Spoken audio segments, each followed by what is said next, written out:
Good morning, everyone. Welcome to my channel, Vasudha's Voice. Welcome to one more Sunday morning discussion. ಇವತ್ತು ನಾನು ನಿಮ್ಮೆಲ್ಲರ ಜೊತೆ share ಮಾಡ್ಕೋತಾ ಇರೋ ಕತೆ ಮೂಸನ ಕತೆ. ಮೂಸ ಅನ್ನೋನು ಒಂದು 11 ವರ್ಷದ ಹುಡುಗ. ನಾನು ಅವನನ್ನು ಆಗಸ್ಟ್ 2022ನಲ್ಲಿ ಮೀಟ್ ಮಾಡಿದೆ.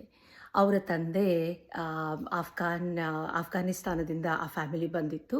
5 ಜನ ಮಕ್ಕಳು, ಆ ತಂದೆ ತಾಯಿ, ದೊಡ್ಡ ಫ್ಯಾಮಿಲಿ. ಮೂಸ 5 ಮಕ್ಕಳಲ್ಲಿ 3ನೇವನು. ಅವರ ತಂದೆ, ಮೂಸನ ತಂದೆ US ಕಾನ್ಸುಲೇಟಲ್ಲಿ ಪ್ಲಂಬರ್ ಆಗಿ ಕೆಲಸ ಮಾಡ್ತಿದ್ರು. ಸೊ ತಾಲಿಬಾನು 2021ನಲ್ಲಿ ಆಫ್ಘಾನಿಸ್ತಾನನ್ನು ಕಂಪ್ಲೀಟ್ ಹಿಡಿತದಲ್ಲಿ ತೊಗೊಳತ್ತೆ. ಆವಾಗ ಇವ್ರುಗಳಿಗೆಲ್ಲ ಜೀವ ಬೆದರಿಕೆ ಇರುತ್ತೆ, ಹಾಗಾಗಿ ಬಂದಿರ್ತಾರೆ. ಸೊ ಇವನನ್ನು ನಾನು ಆಗಸ್ಟಲ್ಲಿ ಮೀಟ್ ಮಾಡಿದಾಗ ಮೂಸ, ಇವರಿಷ್ಟು ಜನ ಫ್ಯಾಮಿಲಿ ಬಂದಿದ್ದರು ನಮ್ಮ ಆಫೀಸಲ್ಲಿ. ಬಂದುಬಿಟ್ಟು ಇಂಟರ್ವ್ಯೂ ಮಾಡ್ತಾ ಇದ್ದಾಗ 5 ಜನ ಮಕ್ಕಳು ಸುಮ್ಮನೆ ಕೂತಿದ್ರು. ಆದರೆ ಮೂಸ ಮಾತ್ರ ವೆರಿ ಕ್ಯೂರಿಯಸ್. ಅವನಿಗೆ ಅಲ್ಲೇನು ನಡೀತಿದೆ, ಇಲ್ಲೇನು ನಡೀತಿದೆ, ಅದೇನು ಇದೇನು ಅನ್ನೋ ಕ್ಯೂರಿಯಾಸಿಟಿ ತುಂಬ ಇತ್ತು ಅವನಿಗೆ. ಸೊ ಅವನು ಆಗ್ಲೇ ಈ ಕಾಟ್ ಮೈ ಅಟೆನ್ಷನ್. ನಂಗೆ ಅವ್ನು ನೋಡ್ತಿದ್ದಂಗೆ ಈ ಹುಡುಗ ಎಷ್ಟು ಕ್ಯೂರಿಯಸ್ ಆಗಿದೆಲ್ಲ. ನನಗೆ ಕ್ಯೂರಿಯಾಸಿಟಿ ಇರೋ ಹುಡುಗರನ್ನ ಕಂಡ್ರೆ ತುಂಬ ಇಷ್ಟ. ಕ್ಯೂರಿಯಾಸಿಟಿ ನಮ್ಮ ಸಾಕಷ್ಟು ಪ್ರಶ್ನೆಗಳಿಗೆ ಉತ್ತರ ಕೊಡುತ್ತೆ. ಸೊ ನಾವು ಕ್ಯೂರಿಯಸ್ ಆಗಿರೋದು, ಆ ಕುತೂಹಲ ಅನ್ನೋದು ತುಂಬ ಇಂಪಾರ್ಟೆಂಟು. ನಮಗೆಲ್ಲರಿಗೂ ಆ ಕುತೂಹಲ ಇರಬೇಕಾಗತ್ತೆ. ಅವನನ್ನು ನೋಡಿದೆ, ಎಲ್ಲ ಆಯಿತು. ಆ ಪೇರೆಂಟ್ಸ್ನೆಲ್ಲ ಇಂಟರ್ವ್ಯೂ ಮಾಡಾದ್ಮೇಲೆ ಇಂಟರ್ಪ್ರಿಟರ್ ಇದ್ದರು.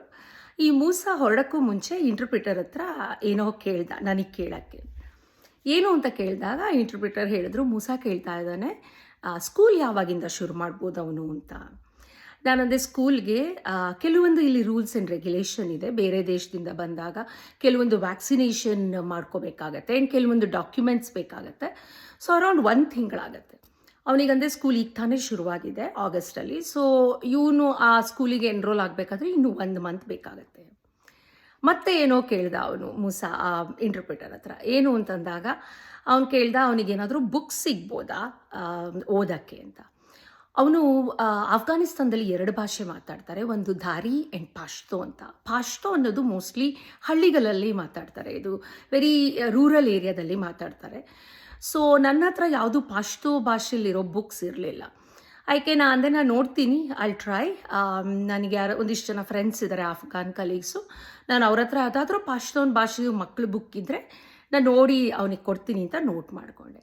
ಮತ್ತು ಇನ್ನೊಂದು ಕ್ವೆಶ್ಚನ್ ಕೇಳಿದೆ ಅವನು ಇಂಟರ್ಪ್ರಿಟರ್ ಮತ್ತೆ ನಂಗೆ ಕೇಳಿದ್ರು. ಏನು ಅಂದಾಗ ಅವನಿಗೆ ಇಂಗ್ಲೀಷ್ ಒಂದು ಪದ ಬರ್ತಾ ಇರಲಿಲ್ಲ ಮೂಸಂಗೆ. ಸೊ ಇಂಗ್ಲೀಷ್ ಎಲ್ಲಾದರೂ ಕಲಿಬೋದಾ ಅಂತ. ಅದಕ್ಕೆ ನಮ್ಮ ಹತ್ರ ಭಾಳಷ್ಟು ರಿಸೋರ್ಸಸ್ ಇದೆ. ಆನ್ಲೈನ್ ಕ್ಲಾಸಸ್ಸು, ESL ಅಂತ ಅಂತಾರೆ ಇಲ್ಲಿ, ಇಂಗ್ಲೀಷ್ ಆಸ್ ಸೆಕೆಂಡ್ ಲ್ಯಾಂಗ್ವೇಜ್ ಅಂತ. ಸೊ ನನ್ನ ಹತ್ರ ಭಾಳಷ್ಟು ಆನ್ಲೈನ್ ರಿಸೋರ್ಸಸ್ಸು, ಇನ್ ಪರ್ಸನ್ ಹೋಗಿ ಕಲಿಯೋದು ಎಲ್ಲ ಇತ್ತು. ಅದಷ್ಟು ಅವನಿಗೆ ಕೊಟ್ಟೆ. ಆ ಹುಡುಗ ಹೇಗೆ ಅಂತಂದರೆ ತಕ್ಷಣ ಇನ್ ಪರ್ಸನ್ ಕ್ಲಾಸ್ ಬೇಕಾಗಿತ್ತು. ಅವ್ನಿಗೆ ಯಾರಾದರೂ ಎದುರುಗಡೆ ಕುತ್ಕೊಂಡ್ಬಿಟ್ಟು ಟೀಚ್ ಮಾಡೋವಂಥದ್ದು ಬೇಕಿತ್ತು. ಸೊ ಆಗಲೇ ಗೂಗಲಲ್ಲಿ ಹೋಗ್ಬಿಟ್ಟು ಫೋನಲ್ಲಿ ಈ ಅಡ್ರೆಸ್ಸನ್ನು ಟೈಪ್ ಮಾಡಿಬಿಟ್ಟು, ಇಂಗ್ಲೀಷ್ ಏನೂ ಬರ್ತಿರ್ಲಿಲ್ಲ ಅವನಿಗೆ, ಆದರೂ ಆಲ್ಫಾಬೆಟ್ಸ್ ಎಲ್ಲ ಗೊತ್ತಿತ್ತು. ನೋಡಿಕೊಂಡು ಟೈಪ್ ಮಾಡಿಬಿಟ್ಟು ಎಷ್ಟು ದೂರ ಅವನ ಮನೆಯಿಂದ 1 ಮೈಲಿ ಇತ್ತು. ಸೊ ಪರವಾಗಿಲ್ಲ, ನಾನು ಹೋಗ್ತೀನಿ ಎವ್ರಿ ಡೇ ಅಂತೆಲ್ಲ ಹೇಳಿಬಿಟ್ಟು ವೆರಿ ಎಂತೂಸಿಯಾಸ್ಟಿಕ್ ಕಿಡ್. ಆಯಿತು. ಆಮೇಲೆ ನಾವು ಹೇಳಿದ್ವಿ, ನಾವು ಡಾಕ್ಯುಮೆಂಟ್ಸ್ ಎಲ್ಲ ರೆಡಿ ಆದಮೇಲೆ ನಾವು ಹೇಳ್ತೀವಿ ಯಾವಾಗ ಸ್ಕೂಲ್ ಶುರು ಮಾಡ್ಬೋದು ಅಂತ. ಸೊ ಅದಾಗಿ ಎಕ್ಸಾಕ್ಟ್ಲಿ 3 to 4 ವೀಕ್ಸಲ್ಲಿ ಎಲ್ಲ ಬಂದು ನನ್ನ ಟೀಮ್ ಹೋಗ್ಬಿಟ್ಟು ಅವನನ್ನು ಎನ್ರೋಲ್ ಮಾಡಿ ಬಂತು.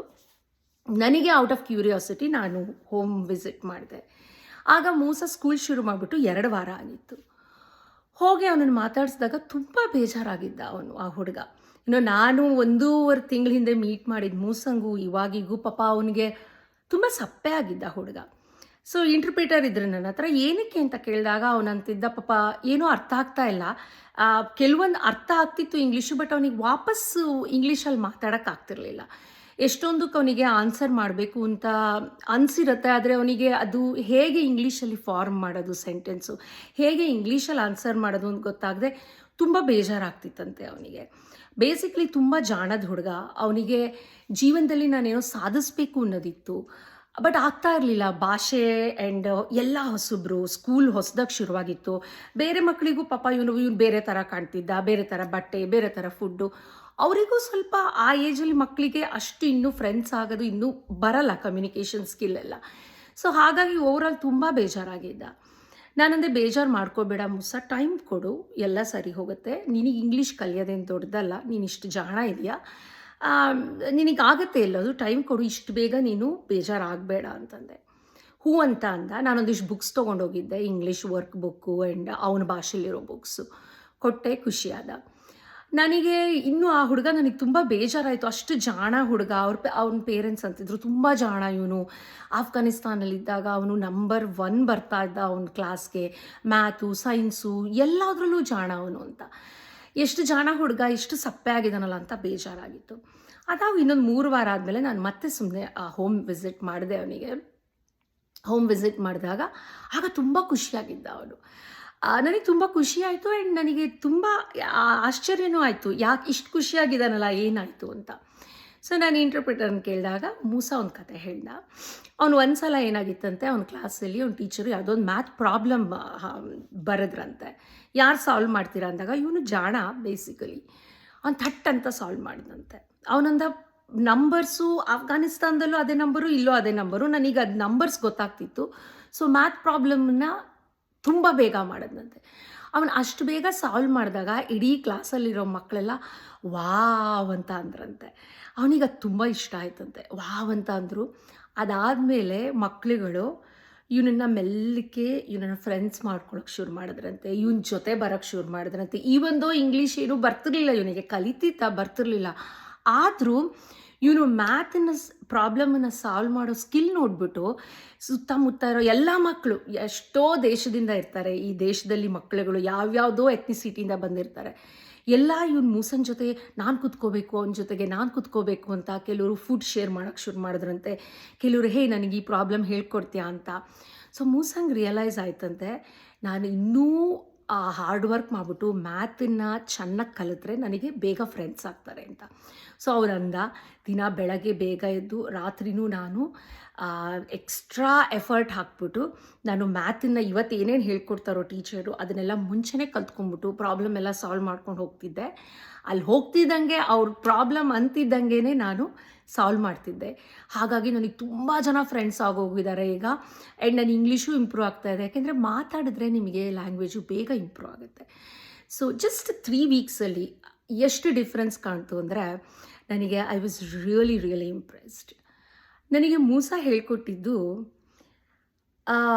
ನನಗೆ ಒಂದು ಸುಭಾಷಿತ ನೆನಪಾಗಿತ್ತು ಈ ಮೂಸನ ಕಥೆಯಿಂದ. ಅದೇನಂತಂದರೆ, ವಿದ್ವತ್ವಂ ಚ ನೃಪತ್ವಂ ಚ ನೈವ ತುಲ್ಯಂ ಕದಾಚನಃ ಸ್ವದೇಶೇ ಪೂಜ್ಯತೆ ರಾಜ ವಿದ್ವಾನ್ ಸರ್ವತ್ರ ಪೂಜ್ಯತೆ ಅಂತ.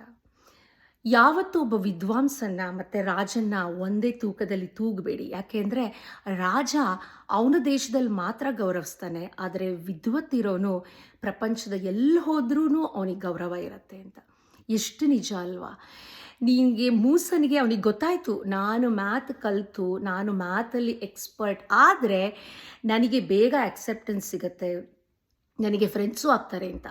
ಅವನ ವಿದ್ವತ್ತಿದ್ದರಿಂದ ಇಡೀ ಮಕ್ಕಳುಗಳು ಅವನಿಗೆ ಭಾಷೆ ಬರುತ್ತೋ ಬಿಡುತ್ತೋ, ಅವ್ನು ನಮ್ಮ ಥರ ಕಾಣ್ತಾನೋ ಬಿಡ್ತಾನೋ, ನಾವು ತಿನ್ನೋ ಊಟ ಮಾಡ್ತಾನೋ ಬಿಡ್ತಾನೋ, ಎಲ್ಲದನ್ನೂ ಬಿಟ್ಬಿಟ್ಟು ಅವನ ವಿದ್ವತ್ತಿಗೆ ಆ ಮಕ್ಕಳುಗಳು ತಲೆ ಬಾಗಲೇಬೇಕಾಯಿತು.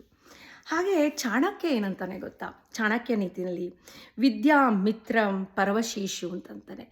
ನಿಮಗೆ ಪರದೇಶದಲ್ಲಿ ನಿನಗೆ ನಿಜವಾದ ಮಿತ್ರ ಅಂದರೆ ವಿದ್ಯೆ ಅಂತ.